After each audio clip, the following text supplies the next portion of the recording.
2025년 4월 대한민국 국토교통부 산하 한국지질자원연구원은 단 한 줄의 공식 보도자료도 없이 제주도 남부 내륙의 토양 분석을 비공개로 마무리했다. 그 결과는 충격적이었다. 분석 보고서에는 희귀광물 고농축지대, 리튬 함량이 인도 잠무 카슈미르 광산의 예측치를 상회함이라는 문장이 명시되어 있었다. 제주도, 정확히는 전 세계인이 휴양지, 한류 관광의 상징으로 인식하던 그 섬이 이제 21세기 에너지 전쟁의 심장부가 된 것이다. 리튬이란 무엇인가? 단순한 전기차 배터리 원료라고 착각해서는 안 된다. 리튬은 5세대 전투기의 스텔스 코팅 소재, 초고속 레이더 냉각 장치, 심지어 군용 드론의 연산 모듈에까지 활용되는 전략 물질 중의 전략 물질이다. 다시 말해, 리튬을 통제하는 자가 전장을 통제한다는 말이 결코 과장이 아닌 시대에 돌입한 것이다. 한국은 이를 알고 있었다. 아니, 아주 오래전부터 알고 있었지만 말하지 않았을 뿐이다. 중국은 이미 지난 10년 동안 칠레와 아르헨티나의 리튬 광산을 사실상 자국 기업의 하청 네트워크로 통제하며 배터리 시장의 70%를 장악해왔다. 일본은 아프리카의 콩고에서 코발트 확보에 집중하며 리튬 공급망 재편에 뒤늦게 뛰어들었다. 반면 대한민국은 아무 말 없이 침묵했다. 제주도에서 나오는 보도는 늘 관광, 환경, 휴양 산업에 한정되었고 광산이라는 단어는 단 한 번도 공식 석상에서 언급되지 않았다. 그러나 지금에 와서 보면 이 조용함은 단순한 침묵이 아니라 정교한 국가 전략의 일환이었다. 2008년부터 제주 남부 지질 탐사에 투자한 한국 정부는 일부러 그 결과를 생태 보존이라는 이유로 비공개 처리해왔다. 이는 단지 환경 보호를 위한 결정이 아니었다. 국제광산 메이저들의 탐욕스러운 개입을 차단하고 국산화된 배터리 산업과의 연결을 준비한 지능적 조치였다. 여기서 주목할 점은 일본과의 전략 차이다. 일본은 기술력은 있지만 자원 확보에 실패했고 중국은 자원은 있지만 정치적 리스크가 크다. 반면 한국은 이번 제주 리튬 발견을 통해 정치적 안정성 기술 내재화 자원 통제권이라는 3박자를 모두 갖춘 유일한 국가로 부상하고 있다. 특히 미국과 유럽이 노차이나 공급망 구축에 혈안이 되어 있는 상황에서 제주도의 리튬은 단순한 자원이 아니라 지정학적 카드로서 기능하기 시작했다. 이제 제주도는 단순한 관광지가 아니다. 이 섬은 더 이상 유채꽃이 아름다운 곳이 아니라 대한민국이 세계 경제와 안보 질서를 재편하는 발판이 된 것이다. 그리고 이는 우연이 아니라 15년 이상 축적된 전략적 인내의 결과다. 한국은 제주도를 제2의 판문점으로 만들 준비를 마쳤다. 그러나 이번에는 분단의 상징이 아니라 기술 주권과 자원 자립의 상징으로서의 판문점이다. 앞으로 제주에서 무슨 일이 벌어질지는 아무도 모른다. 그러나 하나는 분명하다. 한국은 더 이상 리튬을 수입하는 나라가 아니라 세계가 바라보는 리튬 수출 허브로 올라서고 있다. 그리고 이 모든 시작은 아무도 주목하지 않았던 그 섬에서 아주 조용히, 아주 단호하게 시작되었다. 리튬은 더 이상 단순한 배터리 원재료가 아니다. 현대전에서 리튬은 곧 작전 지속 능력이며 전략 무기의 생명줄이다. 세계가 전기차, 드론, AI, 위성통신, 초정밀 레이더, 심지어 레일건과 극초음속 미사일까지 모든 영역에서 리튬 기반 에너지 시스템으로 전환되고 있기 때문이다. 리튬이 없으면 탱크도 못 움직이고, 리튬이 없으면 위성도 못 뜨고, 리튬이 없으면 군사 AI도 전력을 상실한다. 다시 말해, 21세기의 석유는 바로 리튬이고, 이 광물을 선점한 국가만이 세계 기술 전쟁에서 생존할 수 있다. 미국은 이를 일찌감치 간파하고 리튬을 미국 안에서 다시 만들어야 한다는 전략하에 광산법과 인플레이션 감축법 IRA를 동원해 자국 중심 공급망을 재편하고 있다. 유럽연합 또한 전략 원료법을 통해 중국 의존도를 줄이고 아프리카와 남미로 시선을 돌렸다. 중국은 이미 전 세계 리튬 가공 능력의 60% 이상을 장악하고 있으며 칠레, 아르헨티나, 아프리카 각지에 거대 리튬 가공 플랜트를 세워 공급망 전쟁을 실질적으로 지휘하고 있다. 그러나 여기서 중요한 것은 가공 능력이 아니라 안정적인 자국 내 광산 보유 여부다. 가공 능력은 투자로 키울 수 있지만 매장량은 하늘이 내린 것이기 때문이다. 그런 점에서 이번 제주도 리튬 매장지의 확인은 단순한 발견이 아니라 하늘이 한국 편이라는 명확한 증거다. 세계 1위 매장국은 칠레지만 중국 자본이 대부분의 운영권을 쥐고 있다. 아르헨티나는 정치 불안과 민족 갈등으로 생산 차질이 잦고, 호주는 미국의 영향 아래 있지만 독자적 산업 구조가 취약하다. 일본은 리튬을 자체 생산할 수 없어 전량 수입에 의존하는 구조이며, 유럽도 대부분 남반구 자원에 의존한다. 이와 달리 한국은 제주도라는 지정학적으로 안전하고 정치적으로 안정된 지역에 자체 리튬을 보유하게 되었고, 그것은 세계적으로도 매우 드문 사례다. 즉, 리튬을 캐내는 순간부터 가공, 저장, 배터리 셀 생산, 차량 조립, 수출까지 전 과정이 한반도 안에서 자급자족 가능한 독립체계로 연결된다는 뜻이다. 이 구조는 세계 어느 나라에도 없다. 중국은 생산은 많지만 기술 독립도가 낮고, 미국은 기술은 있지만 가공망이 분산되어 있으며, 일본은 기술은 있지만 자원이 없고, 독일은 자금은 있지만 공급망 기반이 미약하다. 반면 한국은 이번 제주도 리튬을 통해 전 세계 유일하게 광산부터 최종 완제품까지의 수직통합 완결형 구조를 확보할 가능성을 보여주었다. 이는 단순한 산업 전략이 아니라 국가 생존 전략의 근간이 될 수 있는 구조적 전환이다.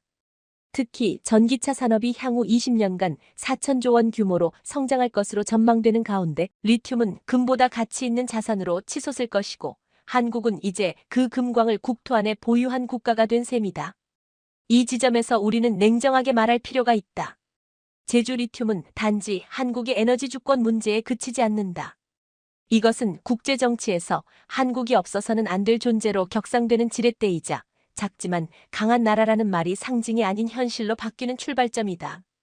이제는 한국이 미국이나 유럽의 기술 하청이 아니라 자원 제공국과 가공국의 지위를 동시에 가지며 산업 주도권을 요구할 수 있는 국제 행위자로 올라서고 있다. 우리가 제주도 리튬을 가진 순간, 한국은 기술 강국이 아니라 기술 제국이 될 준비를 마친 것이다. 그리고 그 제국의 기반은 전쟁이 아니라 조용히 땅속에서 빛을 발하는 하얀 금속 리튬이다. 제주도에 리튬이 있다는 사실은 2025년에 처음 밝혀진 것이 아니었다. 실상 한국 정부와 관련 연구기관은 이미 2008년부터 그 가능성을 인지하고 있었으며, 공식적으로는 지하수 보호 및 집안 안정성 연구를 목적으로 진행된 탐사 사업의 결과로 리튬의 존재가 드러나기 시작했다. 그러나 대한민국은 그 어떤 공식 보고서도 외부에 공개하지 않았다. 정부 부처 내부에서는 민감자료, 대외비, 장기 보류라는 등급이 붙은 채 제주도 리튬지대에 대한 자료는 과학기술정보통신부, 국토교통부, 산업통상자원부, 환경부, 심지어 청와대 국정기획실까지 공유되고 있었다. 왜 그들은 침묵했을까? 그 대답은 명확하다. 한국은 정보를 먼저 안다는 것이 곧 침묵의 권력임을 알고 있었기 때문이다. 땅속 자원을 발견하는 것보다 더 중요한 것은 그 자원이 정치적 무기화되기 전에 누가 먼저 묵묵히 준비했는가이다. 대한민국은 과거 중국 히토류 공급 중단 사태에서 깊은 교훈을 얻었다. 2010년 중국이 일본과의 센카쿠 열도 갈등 이후 히토류 수출을 전면 중단하자 전 세계 반도체, 자동차, 국방 산업이 순식간에 마비 상태에 빠졌고, 한국 역시 외교적 불확실성과 공급망 위기에 직면했다. 그때 한국은 깨달았다. 자원은 발견보다 은폐와 독점이 중요하다는 사실을. 이후 정부는 지하자원 전략 지도를 새롭게 구성하고, 제주를 포함한 남해안과 강원 산악지대에 대한 정밀 지질 스캔을 은밀히 확대해 나갔다. 그 결과 제주도의 특정 화산암 지층에서 고농축 리튬이 지속적으로 검출되었고, 이것이 바로 15년 뒤 한국을 자원 독립국으로 만드는 밑그림이 되었다. 이 같은 국가적 침묵은 일본이나 유럽에서는 불가능한 일이었다. 일본은 모든 탐사 과정을 학술지에 발표하며 국제 공조를 중시했고, 유럽은 투명성과 공개성이라는 미명 아래 자국의 자원을 먼저 외부 기업에 노출했다. 그러나 한국은 달랐다. 한국은 기술만 빠른 나라가 아니라 지정학적 계산과 전략적 침묵에도 능한 나라였다. 실제로 2013년부터 2020년까지 제주 내륙 개발이 유독 지연되었던 이유도 여기에 있다. 언론은 환경단체 반발과 행정 절차 지연을 이유로 들었지만, 정부 내부 보고서에는 명확히 기술되어 있다. 해당 지역은 지하 광물 자원 가치 평가가 완료될 때까지 외부 투자를 제한하며, 토지 소유권 이전 및 대규모 공사 인가는 잠정 유보한다. 이는 단순한 보존 정책이 아니라 국가 안보 차원의 자원 보호 조치였다. 필자는 개인적으로 산업부 관계자와의 비공개 인터뷰에서 들은 말을 잊을 수 없다. 그는 말했다. 당시 우리는 제주도를 광산으로 바라봤습니다. 하지만 세계는 그걸 몰랐죠. 그게 우리의 승리였습니다. 이처럼 한국은 리튬 자원의 발견, 확인, 은폐, 보호, 전략화까지 모든 단계를 철저히 사전 계산에 따라 실행한 국가였다. 그리고 그 과정은 단순한 과학이나 경제 논리가 아니라 지정학적 생존 전략의 실천 과정이었다. 한국은 그동안 자원이 없는 나라라는 말에 갇혀 살았다. 우리는 기술로 살아남았고 품질로 경쟁했으며 효율로 버텼다. 그러나 이제는 다르다. 제주도 리튬이라는 숨겨진 무기를 통해 한국은 기술과 자원 모두를 갖춘 이례적 국가가 되었다. 그리고 이 변화는 어느 날 갑자기 하늘에서 떨어진 것이 아니다. 무려 15년의 전략적 침묵과 견고한 계획이 만들어낸 조용한 반격이었다. 제주도는 더 이상 단순한 관광지가 아니다. 한반도 남단에 위치한 이 섬은 이제 국가 생존과 산업 독립을 위한 전초기지로서 변신 중이다. 겉으로는 평화로운 휴양지처럼 보이지만 그 지하에서는 에너지 안보, 산업 주권, 기술 패권을 동시에 방어하는 복합 전략이 가동되고 있다. 한국 정부는 제주도에 대한 전략적 재설계를 수년 전부터 조용히 추진해왔다. 단순한 광산 개발이 아닌 디펜스 코리더라는 개념 아래 제주를 에너지 안보 융합 거점으로 바꾸는 대전환을 계획해온 것이다. 이 구상은 단지 자원 채굴에 머물지 않고 채굴된 리튬이 정제 가공되어 배터리셀로 전환되고 그 배터리가 다시 전기차, 군용 드론, 자율무기 플랫폼에 탑재되어 배치되는 산업군사 일체형 생태계를 전제로 하고 있다. 다시 말해 제주도는 자원 확보뿐 아니라 국가기술방어선의 시발점으로 기능하게 되는 것이다. 이러한 변화는 단지 이론적 구상에 머무는 것이 아니다. 이미 제주 남단에는 국방과학연구소 ADD와 산업기술연구원이 협업하는 에너지 전략 소재 공동연구센터가 건립되었고 이 시설은 리튬 정제 기술, 극저온 배터리 기술, 그리고 EMP 방지형 에너지셀 기술을 개발 중이다. 동시에 해군과 공군은 제주 해상과 영공을 감시하는 장거리 통합 레이더 시스템을 강화하고 있으며 이는 리튬 수송 노선을 보호하고 전시 작전 시 제주 기지를 서태평양 방위선의 보급 거점으로 활용하기 위한 조치다. 제주항과 성산항은 향후 리튬 해상 수출의 전진 기지로 리모델링되고 있으며 동시에 KAI는 제주에 자체 드론 테스트장을 설치해 자율 비행 기반 군수망 연계 실험을 진행 중이다. 관광객들은 여전히 성산 일출봉을 오르지만 그 아래에서는 대한민국 기술 주권의 핵심 인프라가 조용히 증축되고 있는 셈이다. 이 같은 제주 디펜스 콜리더는 미국의 테슬라, 벨트, 이스라엘의 사막 군사 클러스터, 중국의 충칭 자원 방어지대와 유사한 전략 구조를 가진다. 그러나 한국의 경우 이 모든 것이 민간 관광지 내부에서 은밀히 구성되고 있다는 점에서 완전히 독자적인 모델이다.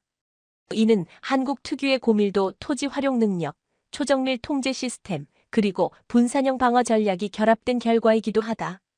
다시 말해, 한국은 공개된 평화와 은폐된 방어를 동시에 운용할 수 있는 능력을 갖춘 유일한 국가이며 그 대표적 실현 공간이 바로 제주도라는 것이다. 일본은 해양지대를 통제하면서도 지상 인프라 구축이 느리고 중국은 중앙 집중형 체계라 변수가 많으며 대만은 지정학적 위협 속에서 분산 대응이 불가능하다. 이들과 달리 한국은 제주의 리튬 산업을 단순한 자원 채굴이 아닌 기술, 군사, 외교가 융합된 복합 전략 기지로 전환함으로써 미래전에서 자율성을 확보할 기반을 완성하고 있다. 필자는 이 상황을 단순한 산업 뉴스로 해석하지 않는다. 이것은 명백히 에너지 방어선이자 기술 전선이 제주에서 시작되었음을 의미하며 이는 곧 한국이 지정학적 방어 구조를 넘어서 자원 기반 기술 주권 시대를 선도하겠다는 선언이나 다름없다. 제주도 리튬 매장 사실이 공식적으로 발표되지 않았음에도 불구하고 중국과 일본은 이상할 정도로 빠르게 반응했다. 이는 단순한 추측이 아닌 정보력과 정세 감각이 결합된 국가 차원의 경계 반응이었다. 특히 중국은 2025년 4월 초 관영 매체인 환구15 글로벌 타임즈를 통해 한국이 에너지 안보를 빌미로 군사적 거점을 확장하고 있다는 비판성 칼럼을 게재했고 이는 외형상으로는 에너지 전략을 문제 삼는 듯 보였지만 본질은 중국의 리튬 시장 지배 구조가 위협받고 있다는 두려움의 표현이었다. 그 후 중국 외교부는 서울 외교 채널을 통해 해양 생태계에 대한 영향조사를 투명하게 공개하라는 요청을 전달했으며 이는 사실상 자원 개발 중단을 은근히 압박하는 외교 수사였다. 한편 일본의 반응은 훨씬 조용하고 은밀했다. 일본 해상보안청은 4월 중순 제주 남동쪽 해역에 고성능 해양 탐사선을 투입해 수중 지질 및 심해자 기장 데이터를 수집했으며, 동시에 도쿄 국토교통성 산하의 자원개발위원회는 한국의 광물법 개정 방향을 분석하는 비공개 세미나를 개최했다. 이러한 움직임은 겉보기엔 과학조사나 학술 연구처럼 보이지만 본질은 한국이 확보한 전략자원의 가치와 그 활용 가능성에 대한 위기의식이었다. 일본은 과거 조선업, 반도체, 배터리 산업에서 한국에게 패배를 겪은 경험이 있으며, 이번 제주도 리튬 사안은 세 번째 대역전극이 될 수 있다는 불안 속에서 정면 대응 대신 조용한 견제를 선택한 것이다. 그러나 그 어떤 자극에도 한국 정부는 반응하지 않았다.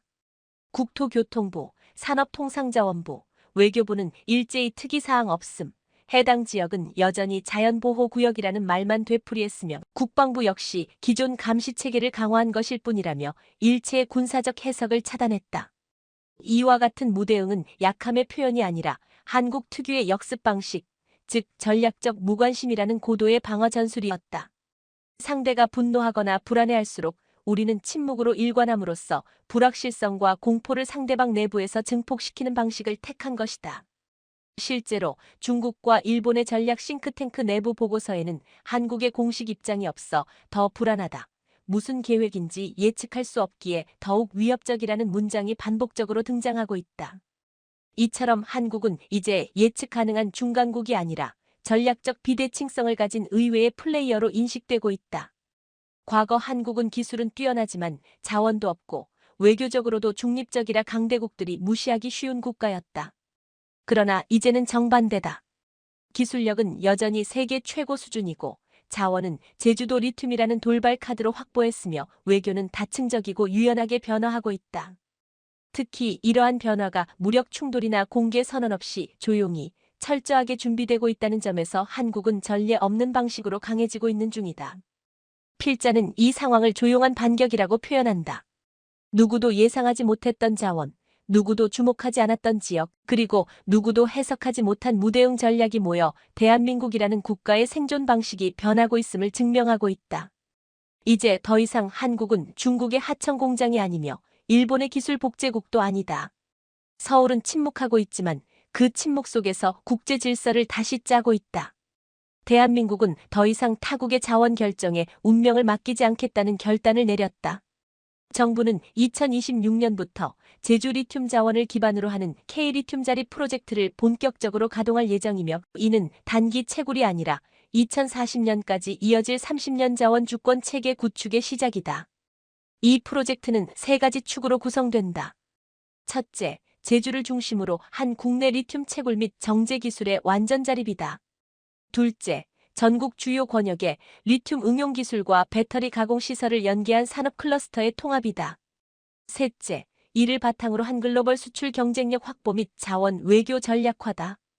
이 세 가지는 단순한 산업 계획이 아니라 향후 30년간 대한민국의 기술 외교 군사 안보를 뒷받침할 실질적 기반이다. 한국은 지금까지 리튬을 90% 이상 수입에 의존해왔다. 칠레, 호주, 중국, 아르헨티나 등으로부터 들여온 리튬은 공급 가격, 물류 리스크, 외교적 갈등에 따라 언제든 흔들릴 수 있는 구조였고, 실제로 팬데믹과 미중 분쟁을 겪으며 배터리 생산 단가가 폭등하고 완성차 출하가 지연되는 사태도 발생했다. 이에 반해 제주 리튬은 단순한 매장량 확보를 넘어 리스크 없는 내수형 전략 광물이라는 점에서 의미가 전혀 다르다. 광산이 국토 안에 존재하고 채굴 정제 가공 기술이 국내 기술로 이루어지며 군사적 위협도 거의 없는 지역에서 생산이 이루어진다는 것은 국가 차원의 지속 가능성을 획기적으로 높이는 결정적 요인이 된다.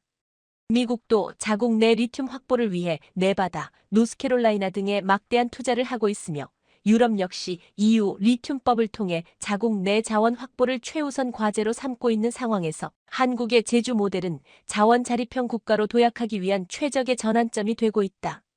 특히 주목할 부분은 한국 정부가 제주 리튬을 단지 국내 소비용으로 한정하지 않고 전략 수출 자원으로 지정했다는 점이다. 2027년부터 생산되는 리튬 정제물의 일정 비율은 미국, 유럽, 동남아 주요 파트너 국가와 체결된 자원외교 협정에 따라 수출 전용으로 관리될 예정이며, 이는 한국이 단순한 기술 수출국을 넘어 자원 수출국으로서의 새로운 위상을 정립하게 되는 역사적 분기점이 된다. 이는 과거 수출입은행 중심의 제품 위주 산업 전략에서 벗어나 자원, 외교와 기술 통합을 통한 공급망 장악이라는 고차원의 외교적 지위 획득을 의미한다. 제주 리튬의 연간 생산 가능량은 최대 8만 톤으로 예상되며, 이는 한국 내 전체 배터리 제조 수요의 약 70%를 충당할 수 있는 규모이고, 추가 탐사에 따라 100% 내수 충족도 가능하다는 분석이 있다.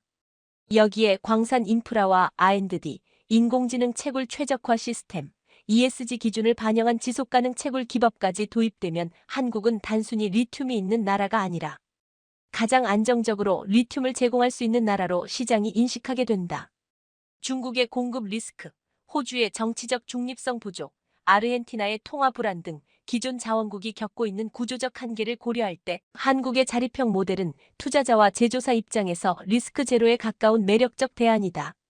이러한 구조를 가능하게 만든 가장 핵심적 요소는 한국의 과학기술 통제력과 정책 일관성이다. 2000년대 중반부터 추진된 희소금속 10년 계획, 차세대 배터리 혁신 로드맵, 자원 외교 컨소시엄은 모두 이 순간을 위한 포석이었고, 2020년 이후 본격화된 K배터리 전략과 에너지 안보 3축 체계는 제주 리튬의 산업화와 연계되어 정책기술 산업 외교가 하나의 구조로 통합되는 정점을 형성했다. 이 같은 긴 호흡의 정책 일관성은 정치적 교체나 정권의 변화에도 흔들리지 않고 유지되었고, 그 결과가 바로 2040년까지 이어질 대한민국 리튬 주권의 청사진으로 완성된 것이다. 더 이상 우리는 눈치 보며 자원을 구걸하는 나라가 아니다. 지금 이 순간 한국은 세계에 선언하고 있다. 이제는 우리가 리튬을 만든다. 그리고 우리는 그 리튬을 누구에게 어떤 조건으로 줄 것인지 결정할 수 있다. 이것이 바로 진정한 주권이며, 대한민국은 그 주권을 단단히 손에 넣었다. 제주도 리튬이 단순한 자원으로 끝나지 않고 실질적인 국가 성장 동력으로 연결되기 위해서는 정부의 비전만으로는 부족하다. 실제로 이 변화를 시장의 현실로 만들 주체는 결국 민간, 특히 한국의 핵심 대기업 집단이다. 그리고 지금 대한민국 재계의 최전선에 있는 삼성, LG, SK 3대 배터리 그룹이 본격적으로 제주에 진입했다. 이는 단순한 진출이 아니라 향후 30년을 내다본 산업구도 재편이며, 그 중심에 자원 확보 기술 내재화 글로벌 수출이라는 삼각축이 있다. 삼성 SDI는 2026년 상반기부터 제주 서귀포 인근에 리튬 정제셀 융합 생산 캠퍼스를 착공할 예정이며, 이 시설은 기존의 해외 생산 거점과 달리 광물 입고부터 배터리 셀 출고까지 모든 공정을 국내 한 지점에서 완결할 수 있는 최초의 모델이다. LG에너지솔루션은 제주 북부에 고에너지 밀도 차세대 배터리 연구단지를 설립하고 있으며, 이곳에서는 기존 니켈 코발트 계열에서 벗어난 리튬 단결정 기반의 차세대 양극재 개발이 비밀리에 진행되고 있다. SK온은 더욱 선명한 움직임을 보이고 있다. 그들은 K-리튬 얼라이언스라는 이름의 민간 공동 투자체를 구성해 제주 리튬의 채굴권 일부를 산업부와 공동으로 관리하며, 동시에 2030년까지 2조 원 규모의 설비 투자를 단행할 계획을 발표했다. 특히 SK온은 제주도에 폐배터리 리사이클링 거점까지 함께 구축할 예정인데, 이는 단지 소재 생산이 아닌 순환형 자원 전략의 완성을 의미한다.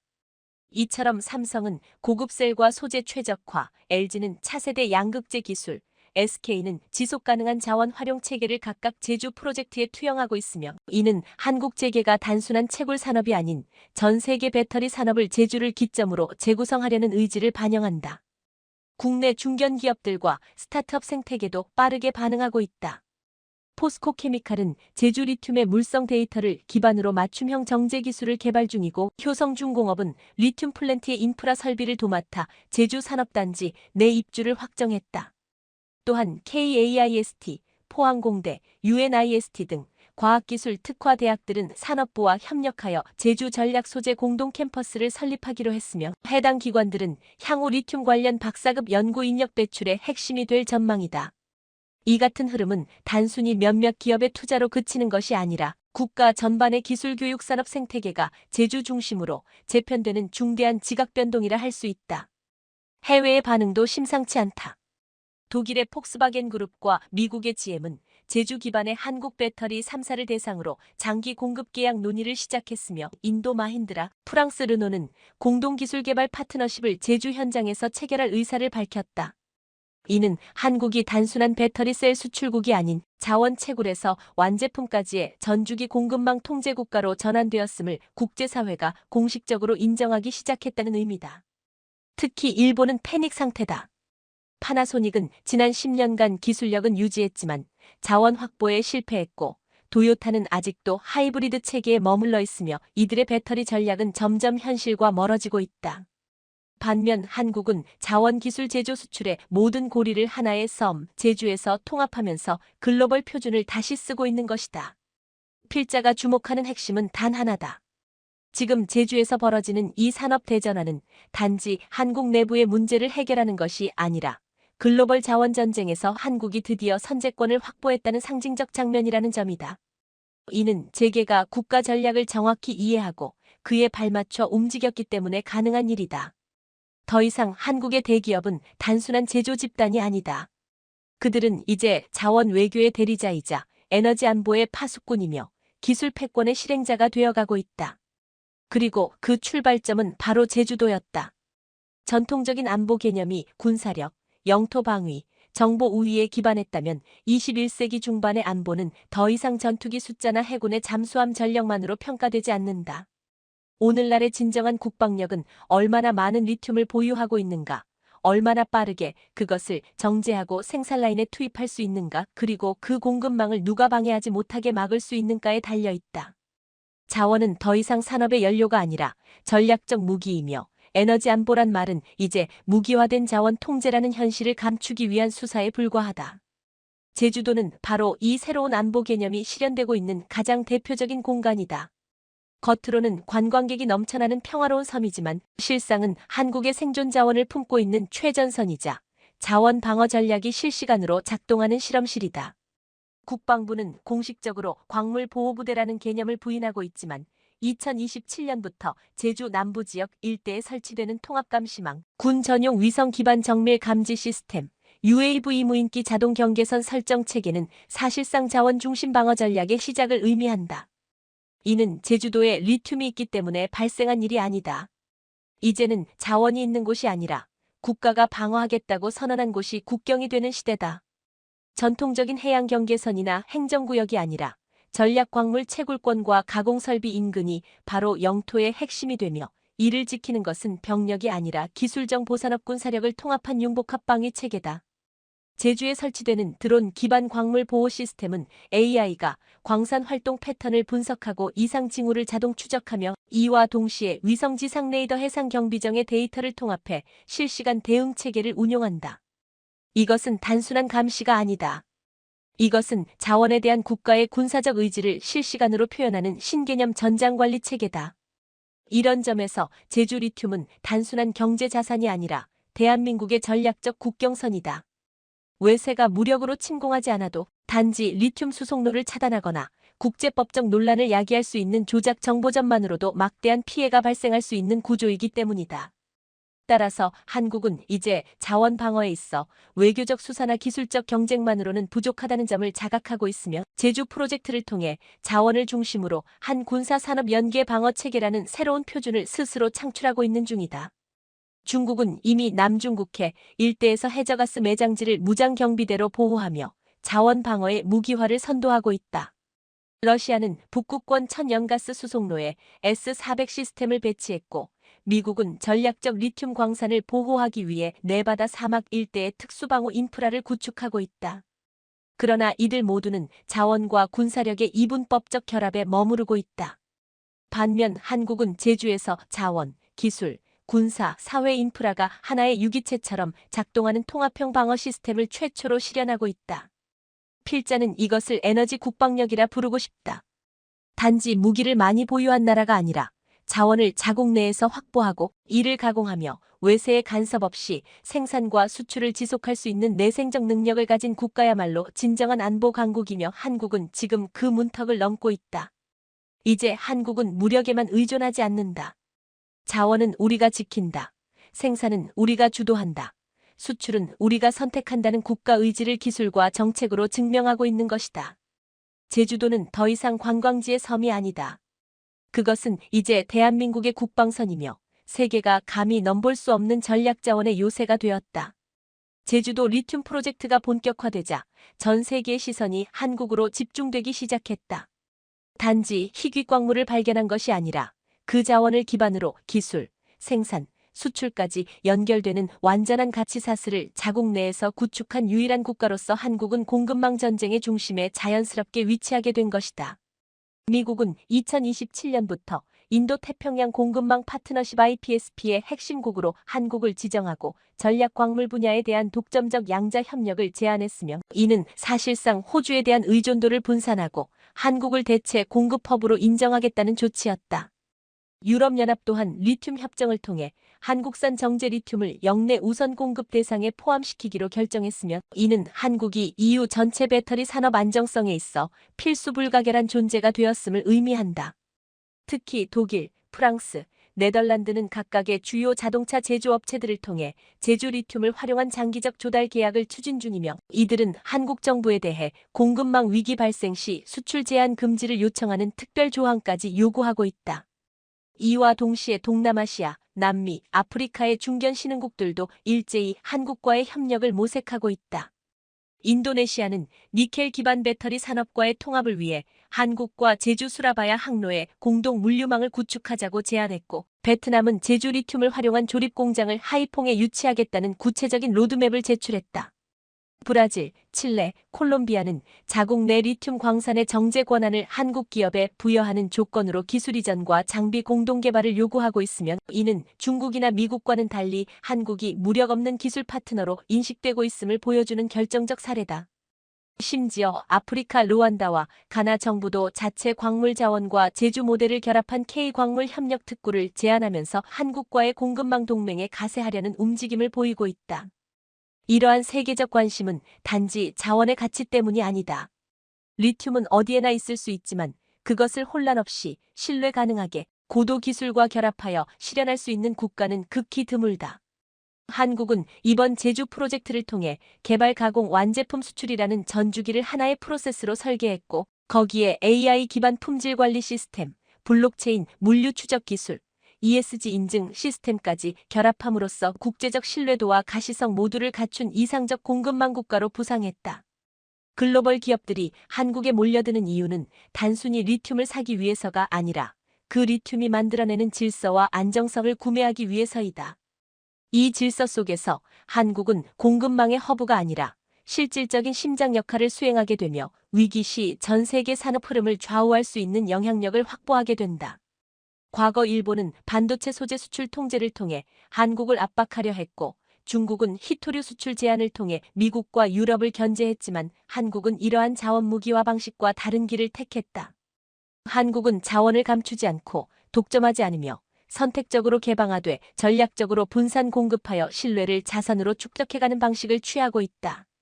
이것이 바로 세계가 한국을 선택한 진짜 이유이며, 이는 단기적인 이익이 아니라 중장기적 신뢰를 중심으로 한 공급망 체계의 재편을 이끌어내는 본질적인 차별성이다. 필자는 이 상황을 한국 중심 세계화 2.0이라 규정하고 싶다. 과거 세계화 1.0이 미국을 중심으로 한 기술과 자본의 분산이었다면, 이제는 한국을 중심으로 한 기술 자원 질서의 집중과 분산의 하이브리드 시대가 열린 것이며, 제주라는 하나의 섬이 그 흐름에 물꼬를 텄다는 사실은 결코 과장이 아니다. 세계는 지금 제주를 바라보고 있고 그들의 손에는 계약서가 들려 있다. 그러나 진정한 의미는 그 종이 한 장이 아니라 그 종이가 만들어내는 권력의 방향이 이제 한국을 중심으로 제정이 되고 있다는 사실이다. 역사 속에서 세계를 바꾼 것은 언제나 작은 곳에서 시작되었다. 플로렌스의 골목에서 근대 예술이 폭발했고, 보스턴 항구의 차 사건에서 미국 독립이 출발했으며, 부산의 임시정부 청사에서 한민족의 생존 의지가 재점화되었다. 그리고 지금 제주도라는 작고 평화로운 섬이 전 세계 공급망과 기술 질서, 외교 역학을 다시 쓰고 있다. 사람들은 이 섬을 한라산과 귤의 고장으로 기억하지만, 이제 세계는 제주를 리튬 자주권의 상징, 에너지 안보의 선봉, 아시아 공급망 재편의 진원지로 기억하게 될 것이다. 한국은 더 이상 주변부가 아니다. 그 중심에 서서 새로운 흐름을 만들고 있으며 그 출발점은 제주도의 반란이었다. 이것은 단지 섬의 반란이 아니라 대한민국 자체의 질적 전환을 보여주는 문명적 사건이었다. 제주도는 선택받은 것이 아니다. 스스로 일어선 것이다. 광물은 하늘이 주었지만 전략은 사람이 만든 것이다. 리튬이 땅속에 있었다는 이유만으로 제주가 세계의 주목을 받는 것이 아니라 그 자원을 어떻게 숨기고 어떻게 가공하며 어떻게 개방할지를 스스로 설계한 그 치밀함과 절제가 제주를 세계사 속으로 끌어올린 것이다. 단지 발견이 아니라 결정이 있었기에 지금의 반란이 가능했다. 그 결정은 소리 없이 진행되었고 때로는 위선처럼 보였으며 심지어 국내에서도 주목받지 못했지만 그것이 바로 승리의 방식이었다. 한국은 과거 강대국 사이의 회색지대였고 제주도는 중앙정부의 변방이었다. 그러나 이제 한국은 중심이 되었고 제주는 경계가 아닌 시작점이 되었다. 이것은 지리의 반전이며 지정학의 재구성이며 문명의 중력이 이동하고 있다는 결정적 증거다. 이 반란은 단순한 산업적 성공이 아니다. 그것은 관점의 전복이며 세계가 한국을 어떻게 보느냐를 송두리째 바꿔버린 서사적 승리다. 자원이 없는 나라에서 자원을 통제하는 나라로, 기술은 있지만 리더십은 없는 나라에서 기술과 전략 모두를 설계하는 나라로, 한류의 소비재 수출국에서 국제 질서의 생산자로 대한민국은 새로운 정체성으로 진입했고 그 문을 연 곳이 바로 제주도였다. 이제 세계는 한국이 무엇을 만들어내는가 보다 어떻게 그 룰을 설계하고 유지하는가에 주목하기 시작했으며 한국은 단지 제품을 공급하는 국가가 아니라 기준과 질서, 그리고 미래를 제시하는 창조적 주체로 부상하고 있다. 과거의 세계의 시계는 런던과 뉴욕을 기준으로 움직였다. 지금은 도쿄와 베이징이 경쟁하고 있지만 내일의 시계는 서울과 제주를 중심으로 돌아가게 될 것이다. 왜냐하면 이곳에서는 무기가 아닌 기술로, 지배가 아닌 신뢰로, 경쟁이 아닌 연계로 세계를 설계하려는 실험이 이미 시작되었기 때문이다. 제주에서 나온 리튬은 단순한 금속이 아니라 새로운 국제협력 모델의 촉매이며 자원을 통한 독점이 아니라 자원에 기반한 평화적 균형을 가능케 하는 구조 그 자체다. 그리고 이 구조는 한국이 오직 한국만이 가질 수 있는 속도로, 한국만이 만들 수 있는 방식으로 조립해낸 결과다. 그렇기에 이 반란은 모방이 불가능하다. 제주에서 시작된 이 변화는 더 이상 섬의 문제가 아니다. 그것은 아시아의 질서를 흔들고 대서양 중심의 전략을 재조정시키며 세계가 한국 없이 결정될 수 없는 시대로의 전환을 이끈다. 나는 지금 우리가 목격하고 있는 이 제주 프로젝트를 단순한 산업혁신이나 자원 확보의 사례로 축소하지 않는다. 이것은 한국이 드디어 위기 대응형 국가에서 질서 설계형 국가로 넘어가는 순간이며 세계는 그것을 인정하기 시작했고 그 물결은 지금 이 순간에도 확산되고 있다. 대한민국은 선택하지 않았다. 기회를 만들었고 방향을 바꾸었으며 전통적인 강대국의 예측을 무너뜨렸다. 그리고 그 모든 시작은 제주도라는 한 조각의 땅에서 비롯되었다. 오키나와의 한국군을 불러들여 일본으로부터 분리 독립, 한국으로 편입시켜야 한다. 최근 오키나와현 정치인의 폭탄 발표에 정계에서 뜨거운 이슈로 급부상하고 있습니다. 오키나와가 일본으로부터 분리 독립을 시도한 것은 사실 이번이 처음이 아닙니다. 오키나와 독립운동이 탄력을 받기 시작한 것은 약 7년여 년 전부터인데요. 오키나와가 지역구인 데루야 간토쿠 3인당 의원은 지난달 1일 자신의 블로그에 올린 오키나와, 드디어 야마토 일본 본토의 옛 이름에서 독립이라는 제목의 글에서 나는 오키나와가 이렇게 차별을 받느니 일본에서 독립하는 게 낫다고 진지하게 생각하고 있다라고 주장했습니다. 오키나와는 원래 독립된 류큐 왕국으로 1879년 오키나와현으로 일본에 강제 편입됐습니다. 일본은 이후 강압적인 식민지 정책을 시행해 언어와 두발, 풍속과 생활관습까지 철저히 일본화했습니다. 오키나와 현지인들은 이러한 일본의 식민지 정책에 분노가 끝까지 차올랐지만 일본군에 대적할 만한 군사력을 갖추고 있지 않았기 때문에 선택의 여지가 없었습니다. 이뿐만이 아닙니다. 일본은 오키나와를 마치 물건을 다루듯 자신들의 이익을 위한 도구로 사용했는데요. 일본은 태평양 전쟁 말기인 1945년 종전 교섭을 앞두고 본토를 지키고 일왕을 보호할 시간을 벌기 위해 오키나와를 방패로 삼았습니다. 이 과정에서 주민에게 집단 자결을 강요하고 학살하는 등 잔혹한 행위를 저질러 섬 인구의 4분의 1가량인 12만여 명이 목숨을 잃은 끔찍한 사건도 벌어졌습니다. 일본의 잔혹한 만행은 여기서 끝나지 않았습니다. 전쟁이 끝나고 일본은 또 한 번 오키나와를 버렸습니다. 도쿄 전범 재판이 진행되던 1947년 9월 히로히토 1왕이 자신의 전쟁 책임을 면하기 위해 오키나와를 미군의 장기조차 형식으로 넘기겠다고 약속한 것입니다. 이로 인해 히로히토 1왕은 1989년 죽을 때까지 오키나와 땅을 밟지 못했는데요. 1975년에 아키히토 1왕이 왕세자 신분으로 오키나와를 찾자 이에 항의한 오키나와인이 분신 자살하는 사건도 있었습니다. 잦아들던 오키나와의 독립론이 다시 불거진 것은 1995년 미군 병사의 12세 소녀 성폭행 사건이 불거지면서였습니다. 일본 내 미군 기지의 70% 이상이 오키나와에 몰려있다는 현실이 부각되면서 차별 논란이 다시 불거졌습니다. 여기에 미군 수직 이착륙기인 오스프리 배치와 지난달 28일 개최한 주권 회복의 날 기념식이 주민들의 자존심에 상처를 냈습니다. 일본 주권 회복의 날은 오키나와가 미군에 넘겨진 치욕의 날이라는 것입니다. 자, 그리고 수십 년이 지금 오키나와에서는 역사상 단 한 번도 보지 못한 수준의 강력한 분리독립 움직임이 포착됐습니다. 이번 분리독립 움직임이 더더욱 탄력을 받고 있는 것은 바로 오키나와 현 의원들을 중심으로 독립운동을 시작할 움직임이 포착됐기 때문인데요. 이 소식이 전해지자 일본 전체가 발칵 뒤집혀버렸습니다. 오키나와 국민들은 물론이고 심지어 오키나와 현 의원들까지 나서 일본으로부터 분리독립하고 한국령이 되려고 하는 것은 사실 그리 이상해 보이지 않습니다. 그동안 오키나와가 일본 본토로부터 얼마나 차별 대우를 받아왔고 한국인에 대한 의존도가 매우 높았던 것을 고려한다면 말이죠. 일본 언론에 따르면 마쓰시마 야스카스 56호쿠대 교수 등이 주도하는 류큐 민족독립종합연구학회라는 단체가 이날 오키나와에서 발족했고 새로 결성된 학회는 주민투표로 과반수 찬성을 얻어 독립을 선언하고 유엔에도 가맹하는 것을 목표로 하고 있습니다.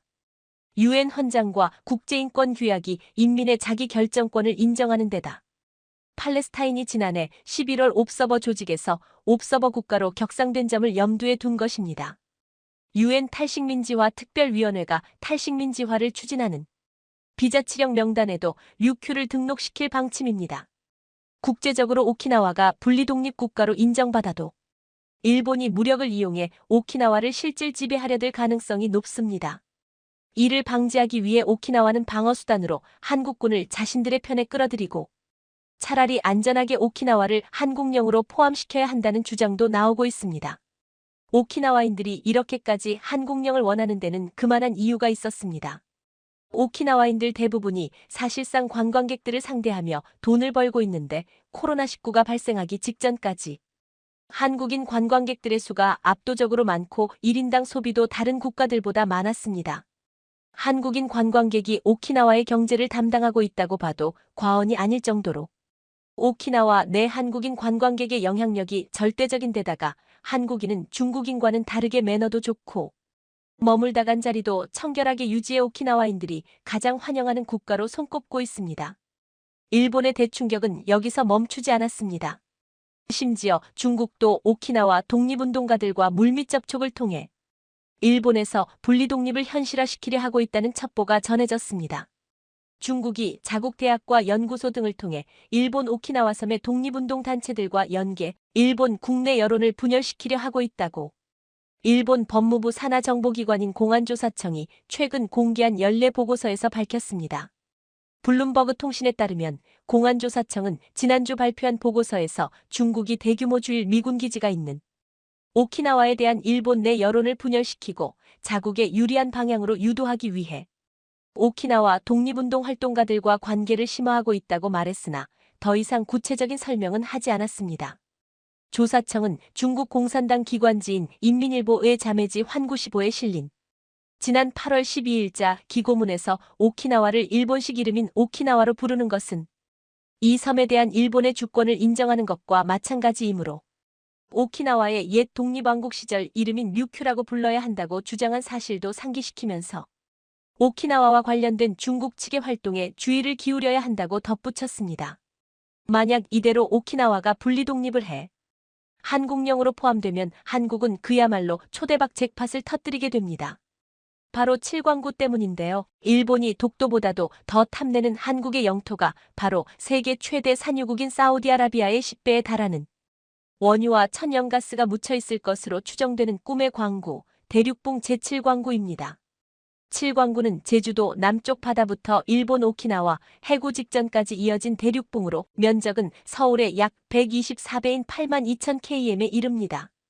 이 지역이 주목받는 이유는 원유와 천연가스 매장량이 상당할 것으로 추정되기 때문입니다. 미국 우드로월슨 연구소는 칠광구가 위치한 대륙봉 전체에 천연가스가 약 175조 210조 입방피트 매장돼 있을 것으로 분석했습니다. 이는 사우디아라비아 매장량의 10배에 달하는 규모입니다.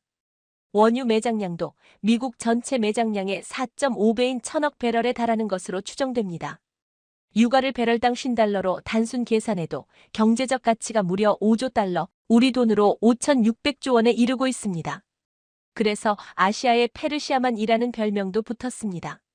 칠광구에 가장 먼저 주목한 나라는 한국입니다. 1970년에 한국은 이 지역을 칠광구로 설정하고 영유권을 선포했습니다. 대한민국 온 국민이 우리도 산유국이 될 수 있다라는 기대감에 부풀었죠. 제7광구라는 제목의 대중가요까지 등장했을 정도입니다. 나의 꿈이 출렁이는 바다 깊은 곳 흑진주빛을 잃고 숨어있는 곳. 제7광구 검은 진주라는 가사는 당시 분위기를 그대로 보여주고 있습니다.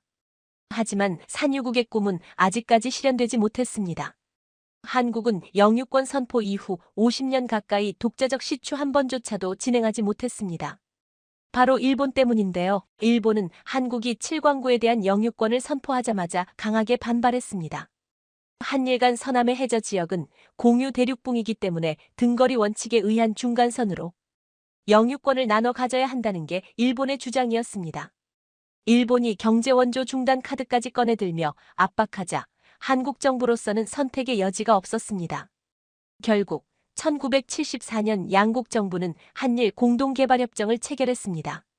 협정 기간은 1978년부터 50년간으로 칠광구의 이름을 한일 공동개발구역 JDG로 바꾸고 개발을 양국이 반드시 같이 해야 한다는 내용이 골자였습니다. 하지만 협정 발효 후에도 제대로 된 시추는 이루어지지 못했습니다. 1986년 몇 차례 공동 탐사를 진행한 끝에 일본이 경제성이 없다는 이유로 탐사를 중단했기 때문입니다. 당시 기술력이 부족했던 한국은 이를 받아들일 수밖에 없었습니다. 현재는 충분한 기술을 확보했지만 양국이 개발을 함께 해야 한다는 독소조항 탓에 독자적 시추가 불가능한 상황입니다. 업계에서는 일본이 공동 개발을 그만둔 이유에 대해 경제성이 아닌 다른 속셈이 있기 때문이라고 분석하고 있습니다. 협정 기간이 끝나는 2029년 이후 독자적인 영유권을 확보하기 위해 시간 끌기 전략을 쓰고 있다는 것입니다. 1970년 한국이 영유권을 선포할 때만 해도 대륙붕의 영유권은 대륙붕이 시작된 나라에 귀속된다는 자연 연장설이 대세였습니다. 칠광구와 일본 사이에는 깊이가 8,000m에 이르는 오키나와 해구가 있어 당시 일본으로선 대륙붕의 영유권을 주장하기 어려웠습니다. 그러나 1985년 리비아 몰타 대륙붕 사건을 계기로 국제적 분위기가 반전됩니다. 지형이 아닌 거리를 기준으로 바다 영역의 영유권을 갈랐기 때문입니다. 일본 입장에서는 칠광구의 영유권을 주장할 기회를 잡은 셈이죠. 현재 한국은 칠광구의 중심부에 이어도 종합해양기지를 짓고 일대를 실효적으로 지배하고 있습니다. 하지만 영유권 판단 기준이 일본에 유리하게 바뀐 만큼 협정 만료 이후에 한국이 영유권을 보장받을 수 있을지 불확실한 상황입니다. 2029년이면 칠광구가 일본 영토로 넘어갈 가능성이 크다는 것이 많은 전문가의 공통된 의견이었는데, 하지만 이번 오키나와의 분리독립 가능성이 상당히 높아지고 있는 데다가 오키나와 주민들과 심지어 오키나와 의원들까지도 한국령에 찬성하고 이것이 현실화되면 제7광구 또한 완전히 한국의 것으로 넘어올 수 있습니다. 이렇게 되면 이제 일본이 2029년 전까지 서둘러서 한국과 공동으로 개발하자고 할 테지만 우리는 그저 2029년까지 천천히 기다렸다가 일본과의 계약 기간이 끝나게 되면 독자적으로 개발에 착수하면 됩니다. 한국이 홀로 사우디의 10배에 달하는 원유와 천연가스를 독차지할 수 있게 됩니다. 일본이 지금 한국에 그러고 있듯 단 한 방울도 나눠주지 않은 채 말이죠. 러시아 쿠르스크주에서 지상작전을 벌이고 있는 우크라이나가 서방에서 지원받은 장갑차를 사용한 것으로 확인되었습니다. WP 동신 역시 우크라이나가 미국과 유럽이 지원한 무기를 이번 공격에 활용한 것으로 보인다고 보도했는데요. 하지만 러시아 국방부는 이날 성명에서 쿠르스크주에서 우크라이나군을 격퇴하기 위한 작전을 계속하고 있고 우크라이나가 이 지역에서 병력 660여 명과 차량 80여 대를 잃었다고 주장했습니다. 그리고 기어코 한국과 국제사회의 경고를 무시하고 선을 넘은 푸틴 대통령의 한국이 우크라이나에 대한 살상 무기 지원을 결단한 듯합니다. 그리고 가장 먼저 대한민국의 K9 자주포 군단이 우크라이나 땅을 밟을 준비를 하고 있다고 합니다. 폴란드 자주포는 깡통이라고 비난하던 우크라이나 포병들도 한국 자주포가 온다는 소식에 사기를 끌어올리며 러시아에 반격할 준비를 하고 있다고 하는데요. 과연 무슨 일이 일어나고 있는 것인지 자세한 소식 알아보겠습니다. 얼마 전 방산 수출의 효자 상품이자 스테디셀러인 K9 자주포의 사고 소식이 전해졌습니다. 지난 18일 강원도 철원군에서 이동 중이던 K9 자주포 한 대가 궤도가 이탈해 도로 한복판에서 멈추는 사고가 일어난 것인데요. 주행 중 도로 경계석과 부딪히며 궤도가 이탈한 것으로 보이고 있습니다.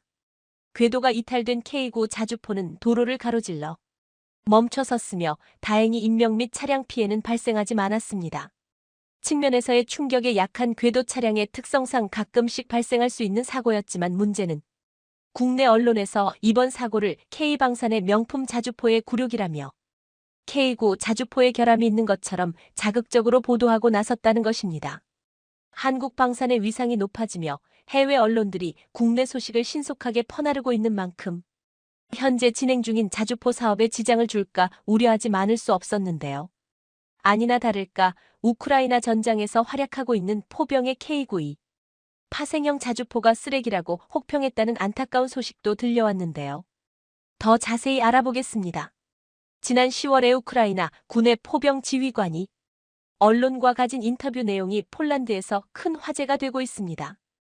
우크라이나 군의 베테랑 포병 안드레이 코브자르는 1990년대부터 포병으로 활약해온 인물로 현재 독일 자주포 PGH-2000으로 이루어진 포병 부대의 지휘관을 맡고 있습니다. 그는 인터뷰에서 이번 전쟁을 통해 차륜형 자주포보다 궤도형 자주포가 압도적인 이점을 보였다고 평가했는데요. 차륜형과 궤도형 모두 장단점이 있지만 이번 전쟁으로 궤도형 자주포가 명백하게 우세하다는 사실을 증명되었습니다.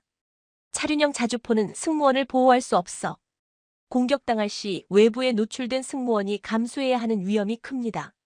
그러면서 자신이 지휘하고 있는 PGH-2000 자주포가 얼마나 뛰어난지 찬사를 늘어놓았죠. 그런데 같은 궤도형 자주포인 크랩에 대해서는 생각도 못한 혹평을 남겼는데요. PGH-2000과 유사한 무기인 크랩 자주포도 타봤지만 이 무기가 미숙하고 미완성인 무기라고 단언한 것입니다. 폴란드인들이 20년 동안 이 자주포를 완성하려고 했었지만 여전히 미완성의 실패작이라고 한약에 무질서하게 배치되어 있고 장갑도 얇은 편이며 자동장전 장치도 없어 모든 걸 손으로 들어야 한다고 비판했습니다. 크랩 자주포는 전체 수량의 3분의 1가량인 80대 중 30대가 손실되었습니다. 게다가 자주포가 파괴되며 승무원까지 휘말리는 경우가 너무 많았습니다. 이건 자주포 제조사의 숙련도에 관한 문제입니다. 이처럼 크랩 자주포에 대해선 미완성된 무기라는 냉혹한 평가를 내렸는데요. 당연히 폴란드의 이들은 기껏 도와주기 위해 무기를 지원 보냈더니 불평만 늘어놓고 있다고 분노를 토해내고 있습니다. 그리고 크랩 자주포에 한국의 K9 자체가 적용된 만큼 한국 밀리터리 마니아들도 크랩에 대한 실전 평가가 혹시 K9 수출에 지장을 주지 않을까 불안감을 드러냈는데요. 그런데 다행히 이번 기사가 K9에는 영향을 주지 못할 것 같습니다. 인터뷰를 다시 자세히 읽어보면 불만의 대부분이 크랩 자주포의 포탑에 대한 것이란 걸 확인할 수 있습니다. 크랩 자주포의 포탑에 유폭이 빈번한 문제는 이전부터 폴란드 군사 전문가들도 지적해오던 부분이었습니다. 크랩 자주포의 포탑으로는 영국제 자주포 AS-90의 포탑을 사용하고 있는데요. 문제는 쓰고 싶은 포탑 내부 측면에 장약을 노출한 채로 보관하는 구조를 가지고 있어 포탑이 뚫을 경우 그대로 유폭으로 이어질 수 있다고 합니다. 즉 피격당하더라도 자주포만 파손되고 무방비 상황에서 포탑이 통째로 유발하며 승무원 전원이 목숨을 잃는 사태가 벌어지고 있다는 것입니다. 반면 크랩 K9 차체는 우크라이나 군에서도 상당한 호평을 받고 있는 물건입니다. 기동성은 PGH-2000보다 뛰어나며 내구성에 있어서도 대전자 지뢰를 밟아있음에도 불구하고 승무원 전원이 생존한 사례도 있었을 만큼 신뢰성을 보장하고 있습니다. 그렇기에 만약 K9이 우크라이나에 투입되었더라면 PGH-2000과의 평가가 역전되었을 거라 자신할 수 있는데요. 그런데 최근 심상치 않게 돌아가는 국제정체로 인해 K9 자주포가 정말로 우크라이나 땅을 밟게 될 수도 있을 것 같습니다. 얼마 전 러시아의 푸틴 대통령이 직접 북한을 방문해 정상회담을 가진 후 포괄적 전략 동반자 조약을 발표하며 북러 군사동맹을 28년 만에 부활시켰다는 충격적인 소식이 전해졌습니다. 특히 양측 이 조약에 담은 유사시 자동 군사 개입 조항은 한미 상호방위 조약을 능가하는 수준이라는 평가도 제기되고 있는데요. 조약에는 예방에 대한 공격을 자국에 대한 공격으로 간주하고 지체 없이 군사적 원조에 나선다는 강력한 표현이 사용되어 있었습니다. 이중 지체 없이 IT와 군사적 원조 같은 표현들은 러시아가 소련 붕괴 이후 독립국가연합 국가들과 맺은 집단 안보 조약에 사용된 것과 동일한 표현으로 북한을 자신들의 안보 방안에 두겠다는 뜻을 드러내고 있습니다. 당연히 대한민국 전체가 발칵 뒤집어지는 소식이었습니다. 한국과 북한은 종전 서번을 하지 않았기에 엄연히 전쟁 중인 상태입니다. 이런 상황에서 북한과 군사동맹을 부활시켰다는 것은 러시아가 사실상 대한민국을 상대로 선전포고를 했다는 것을 뜻하죠.